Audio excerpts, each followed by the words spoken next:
Slater. Scene 2, take 1, sound 1. I'm honored to participate in this program. Oh, wait a minute. Start again. Stay. Okay? Fine.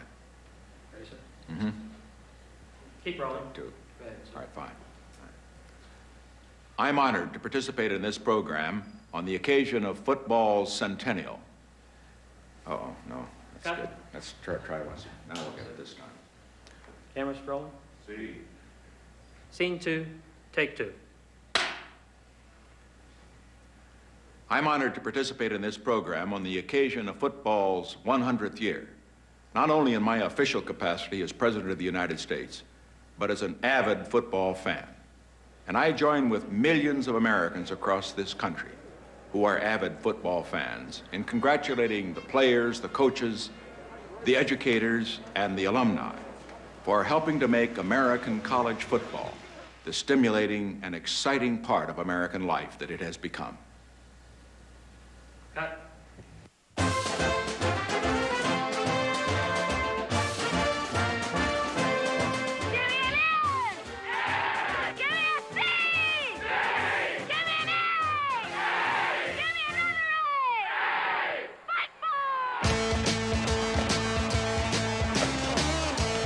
College football. It's more than All-Americans. It's a Saturday afternoon way of life.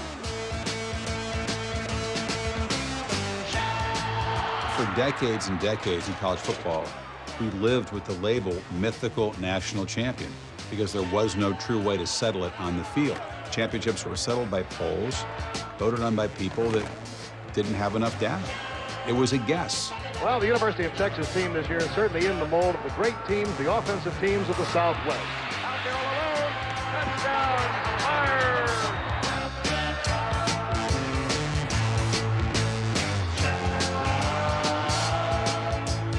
As the season rolled along, the big power on the East Coast was Penn State. Joe Paterno's Nittany Lions were undefeated in 19 straight games. Arkansas joined Texas as the Southwest favorite.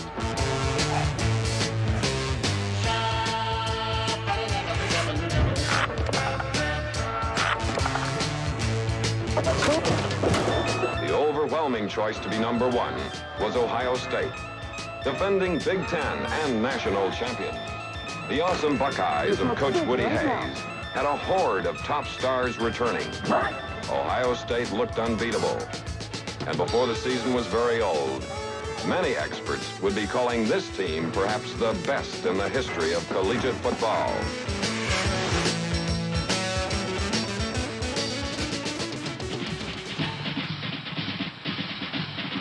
Saturday, November 22nd, 1969, the Michigan Stadium in Ann Arbor, Michigan, where the Wolverines of the University of Michigan meet the nation's #1 college football team, the Buckeyes of Ohio State. 2nd and 9, Moorhead fires. He's got Oldham at the 47-yard line. Moorhead fires down the middle. He's got Mandich. And a touchdown for Michigan. Moorhead having a little trouble with his shoe there as it came off. You'll notice they wear a soccer-type shoe on this artificial turf. And here goes the countdown. Let's listen.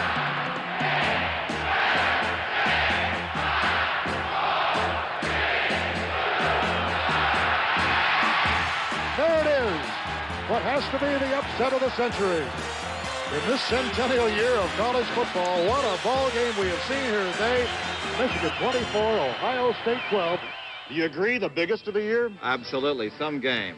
What Number about one team in the nation. Can't believe it, Ohio State going down. As far as the rest of our top 10 is concerned, Texas and Arkansas are idle. By the way, that'll set it up for number 1 in the country, perhaps.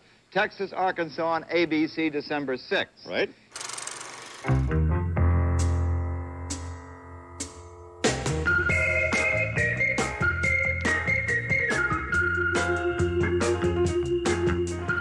Michigan's beating Ohio State badly.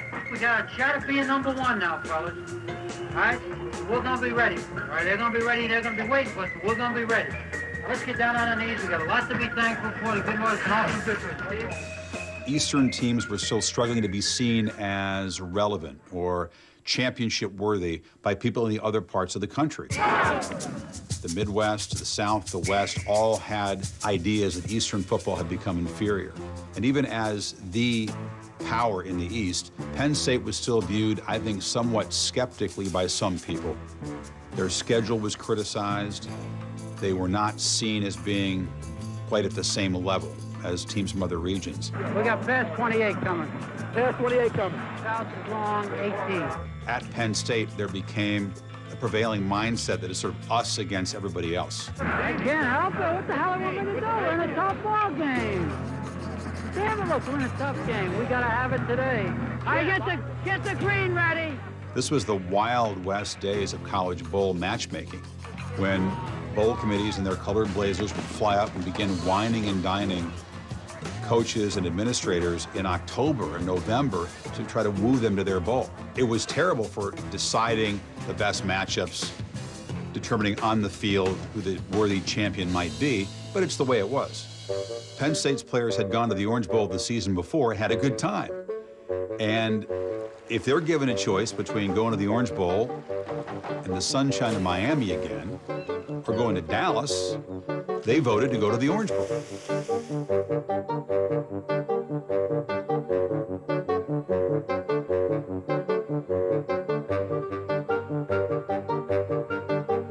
Let's just keep our mouths shut about whether we could have gone to the one place or the other. We picked the best game possible.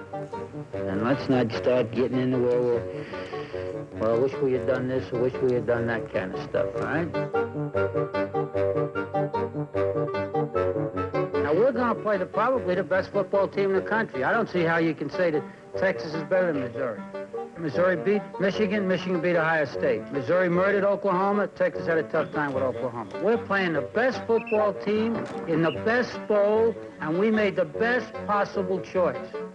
And we still may end up being number one. Burkhart drifted back and lofted a pass toward Pittman, who wrestled it away from the defender in the end zone. Touchdown.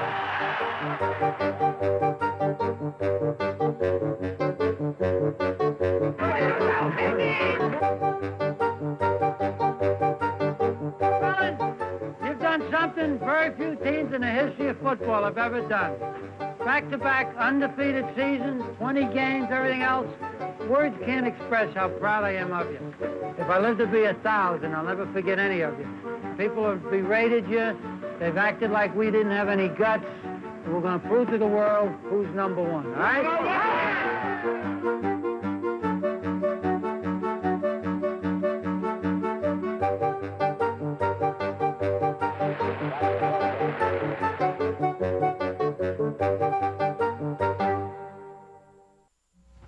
I look back on football and have many pleasant memories.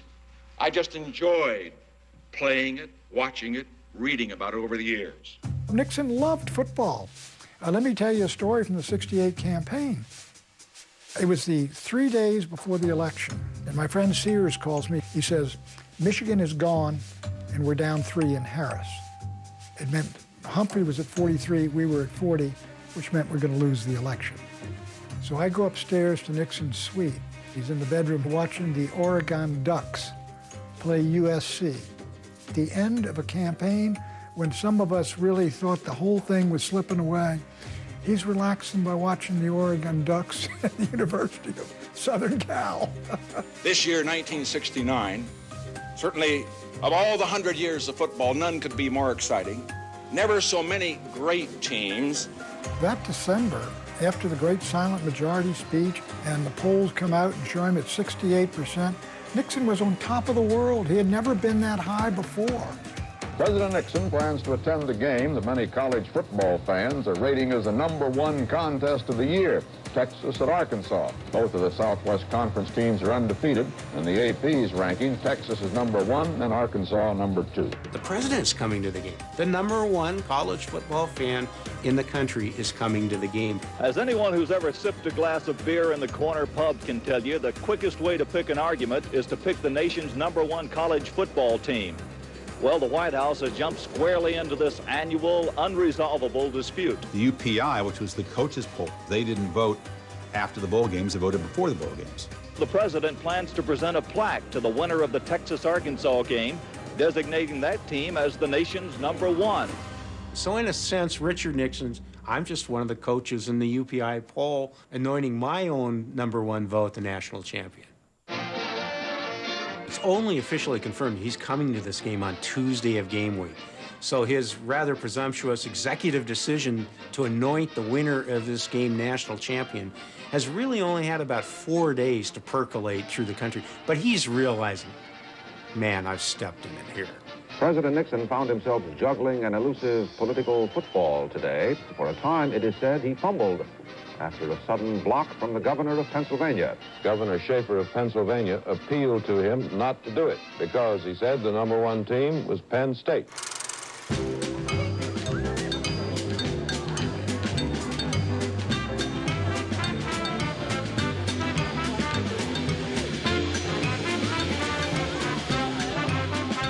Steve Owens of Oklahoma wins the Heisman Trophy. And I remember talking to Steve about getting this phone call from Nixon to ride with him on Air Force One down to watch Texas play Arkansas. It's kind of a random request, but I guess you don't turn down an opportunity to ride on Air Force One. So now he's along for the ride. He's part of this strange group of people who sort of dropped in there for this spectacle. We had John Paul Hammerschmidt, and then you got George H.W. Bush. Nixon was very good about that, reaching out to friends who were helping him in the Congress. Come on along, get on the plane. Let's all go down there to the big game. National title.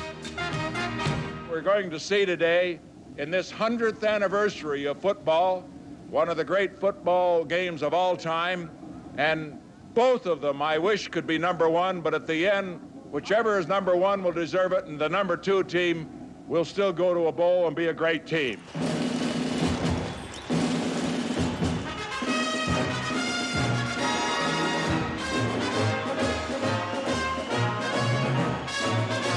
Good afternoon, ladies and gentlemen, and welcome to the game of the year. This is the home of the Razorbacks. 46,000 fans here are anxiously awaiting the arrival of the President of the United States.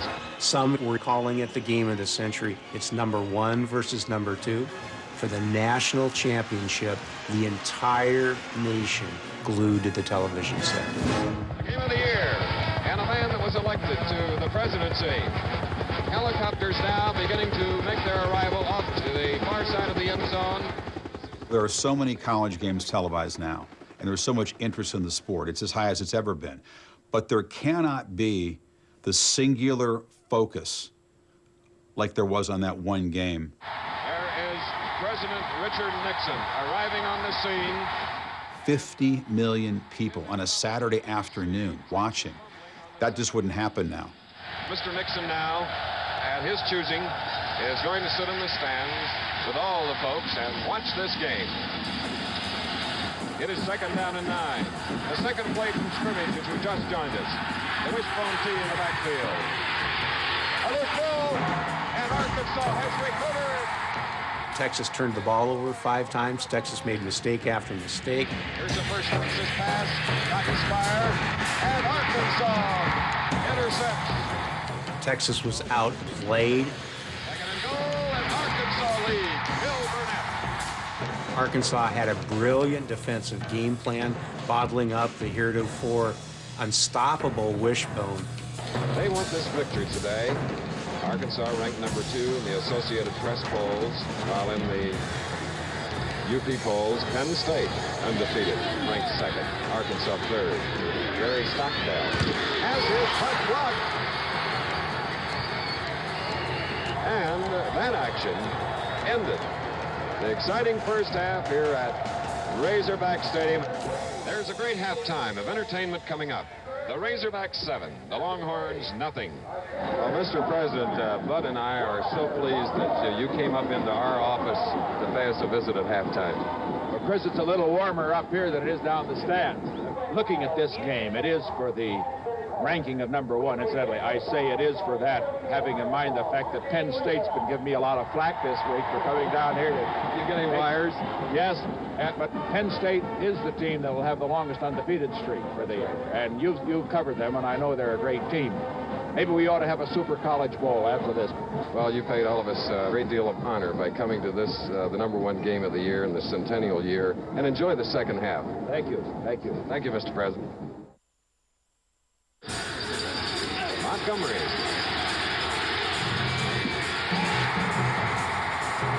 Touchdown! 29 yards. And now Texas really 0-14. When ABC talked Darrell Royal and Frank Broyles into agreeing to move the game to December 6th, this is exactly the most they could have hoped for. It's a great football game in the dramatic sense. Now it's 2nd and 9 for Texas. Start of the fourth quarter. Jimmy Street in trouble. Gets away. There he goes. Texas is on the scoreboard. And now they are going for 2. And Street. 4:47 to go. Arkansas leading 14-8 as we have now. Almost crucial 4th down play again for the Longhorns at their own 43.5. And going for broke to Randy Peschel, and Peschel catches the ball. What a toss. Touchdown, Longhorns. This is a big one. It's up. Texas for the first time have the lead by 1. You watch the game now and you go, how did Texas win this game? To this day, it's considered kind of Arkansas's Greek tragedy. There it is.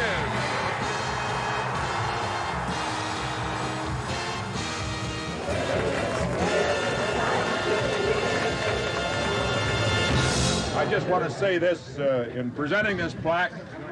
I want to say first that the AP and the UPI will name Texas #1, as we know, after this game. And this is a great honor in the 100th year of football. Whoever recommended this probably had not taken seriously any claim by Penn State to be on a par with Texas and Arkansas bed and steak. Especially if you want to carry Pennsylvania in 72. I want all of you to know that we didn't make up the plaque in advance. It doesn't say what team, and I'm taking it back to Washington and put in Texas. Maybe he's just formulating his little post-game speech. I got to at least acknowledge that Penn State has a credible argument for being considered a national champion as well. If I could add one thing, Darrell, while we were talking here, I do want to say that Penn State, of course, felt that I was a little premature in suggesting this, so we're going to present a plaque to Penn State as the team in the 100th year with the longest undefeated untied. Is that fair enough? Fair enough. So Nixon gets back on Air Force One and goes back to Washington. Maybe it occurs to him somewhere in the air that he might have a PR problem with Penn State with what he's just done. So he decides to pick up the phone and call Joe Paterno. And I'm imagining this phone call and Nixon trying to explain to him what he's done and why he did it. And Joe having to sit there and listen to this explanation, even though he's boiling inside. And as the story goes, listening to Nixon's words and then telling Nixon, you could shove it, and slamming the phone down. Joe is a staunch Republican, but he probably never forgave Nixon for that. Well, I think that the president is an excellent sports fan, and I'm delighted that he attended that game, and it was a great game. However, the designation of the #1 team in the nation should not be made until after the bowl games have been fully completed. It is my opinion that Penn State is the #1 football team in the United States, but they still have one more game to go.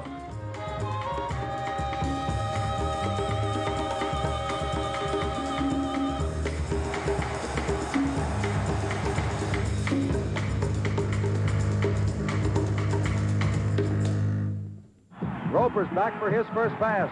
Looking, throwing, overshoots, intercepted by Neil Smith.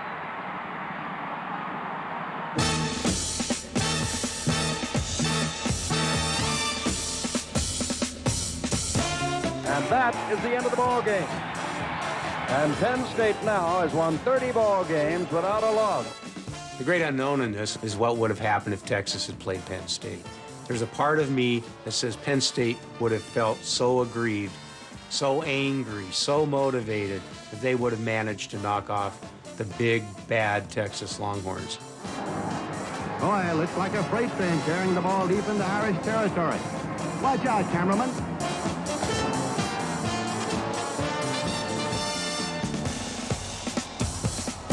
A Longhorn football team rules the country for the second time in 7 years.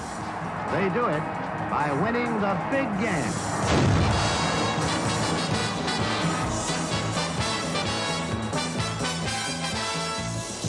People never forgave Nixon. And as Penn State continued to compete and succeed and fight for championships, they never forgot this incident, not in the 70s, not in the 80s, not in the 90s.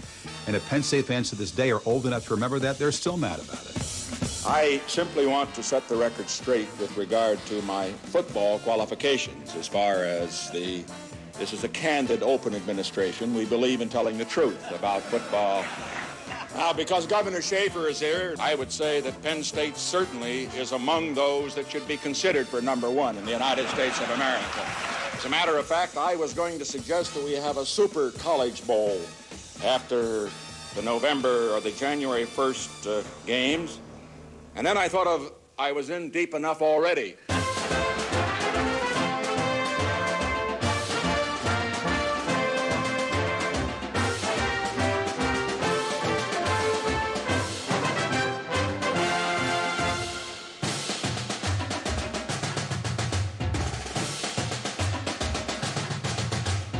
I've wondered how President Nixon could know so little about Watergate in 1973 and know so much about college football in 1969.